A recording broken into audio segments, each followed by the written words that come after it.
Julius, congrats on the win, man. Talk to me about how you're feeling. Obviously, a hard-fought victory in that one. Yeah, I'm really exhausted. I came in, I started striking. I felt I was feeling pretty good, and the second he started shooting on me, I was like, "Oh man, he's strong." And I had to. It's a weird game plan when you strike. You know, you're not going to put every single thing in every shot, but whenever we started grappling, I had to put max effort into defending it. So it was weird, up and down with the energy, and that started getting to me a little bit.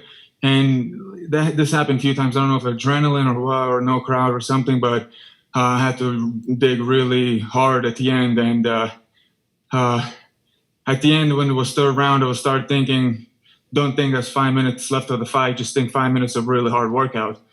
5 minutes of hard workout sounds much quicker than 5 minutes of fighting. So I was just like, just shadow box hard and just stuff shots, pretend it's practice, and they'll come much, much quicker. And yeah, I won.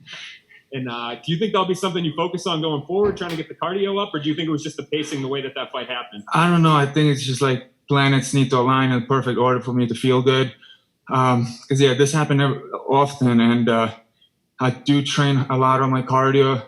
I push myself really hard, do all the extra work, and sometimes I don't know if it's overtraining or what, or maybe something with food, or maybe cutting weight. It's a process, and you're never going to get it perfect. It's just with each fight, you maybe learn something, maybe change something, or maybe just happens out of nowhere, adrenaline or something, but you don't really know what caused this. So I'll just keep training hard, keep doing all the right things that I think are right things, and hopefully just to prevent this, maybe I need to push a little harder. So just to simulate this exhaustion. And that's the second fight in a row that you've handed a fighter their first professional loss, the third time in 4 fights. So I think that's kind of your MO now? You're going to be the guy to kind of spoil everyone? Yeah. Well, why not? Let's go with it. Yeah, my last fight, it looked good. Everybody thought Jordan is going to be the next big thing, and I took it away from him.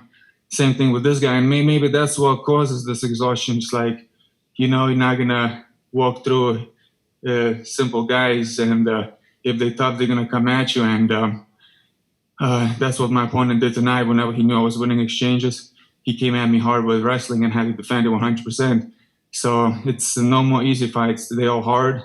And I guess you got to feel this way if you want to win. So, I mean, I could have just folded sooner and gave him the win. But if you really want it badly, then expect to feel the way I do it tonight, which is just exhaustion if you want to take that win. So. And last one from me. Do you feel like now it's time to kind of – you played the spoiler, like I said. You fought 2 guys that had a lot of hype. But is it time to you think, fight a top contender in this division?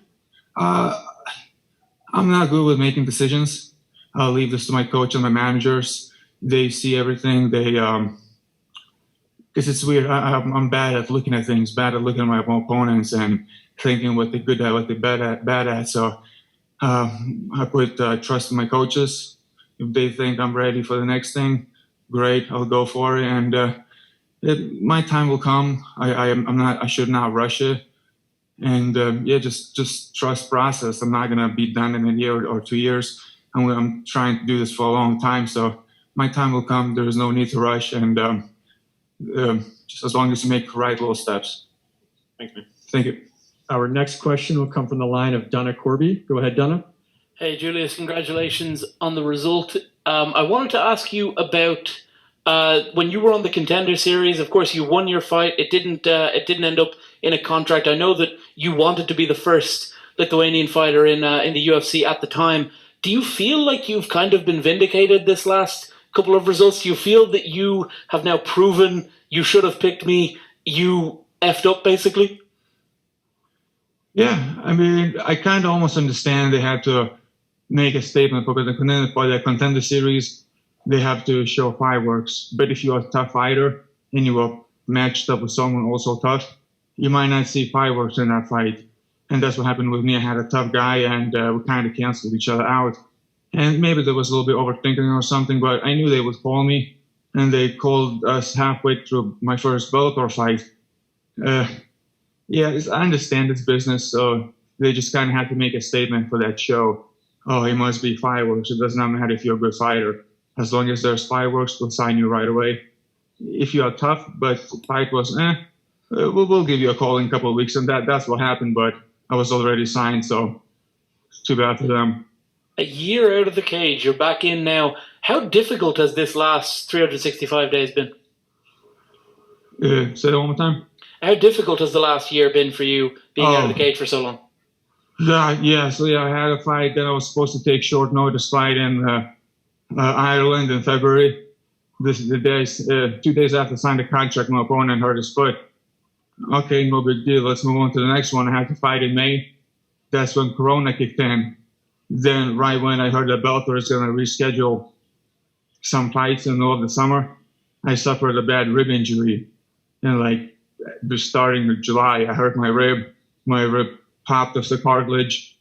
And so the whole year was just my luck. Fight canceled, the whole show canceled because of COVID. Then my rib got hurt, and I had to just wait. And I asked if I could fight November 12th or 19th, which is the next week and week after, but that's the time my rib would have been okay. And maybe that's why I was tired, because I only had 6 weeks without my rib being just out of place. So I also think it was just a little bit short of a camp. But yeah, they asked me if I could take for this Thursday. I was like, okay, might as well. 1 week is not going to change anything. So it's been a crazy year, just my luck of fights canceling, opponents getting hurt, me being hurt. So it was not enjoyable, but I think I deserve this victory just from what I've been through the whole year. We'll take a couple more here. Keith? Hey, Julius, it's Keith Schilling from SureDog. Congratulations on the very impressive victory. Thank you. My first question for you, the lead up to this fight, one of the things when people break down the skill set, they kept talking about Alex's wrestling, but they didn't really neglect to talk about that you actually come from a wrestling background too. I believe you wrestled in college. How satisfying was it that you were able to actually win the wrestling exchanges against him? I think I gave him too much credit on wrestling, which I always do. I always give my opponents too much credit, and I think that's good for me because then I'll fight to my maximum ability. They're not gonna catch me off guard or surprise me. So I don't know. I think I should have wrestled more during my camp, because again I was hurt. So my camp was only I was able to train well for just 6 weeks, and if I'm not injured, then I just train all year round, and at the end I just tighten it up. So I don't believe I won wrestling tonight. I have to give it to him. He was the one who was pressing me. I was just sprawling and going back to the striking. At the end, I took him down, but again, he was being more busy when it came to wrestling. So I just have to give that to him. My last question for you, and I think you kind of led into it very well. You're very humble. I thought you won the wrestling. You got the only takedown, I believe. Are you worried that this humble attitude might actually hold you back in getting the big matchups, being that, a lot of times the guy that's, talks a big thing, talks himself up, kind of gets those big fights? No, I feel in this sport, everybody's trying to be the bad guy. How many bad guys can we get? How many people can we have who talk trash? It just becomes old unless you really stand out in trash talking. But good, if you're a good guy, if you're a humble guy, everybody wants to work with you. If you're not an asshole, everybody wants to see you become people's champion. So, and I don't know how many guys who talk too much are people's champion. So sure, they're going to get big fights, but I know I'm going to get big fights as well, just because people are going to like me. They know I'm not going to be just talking trash.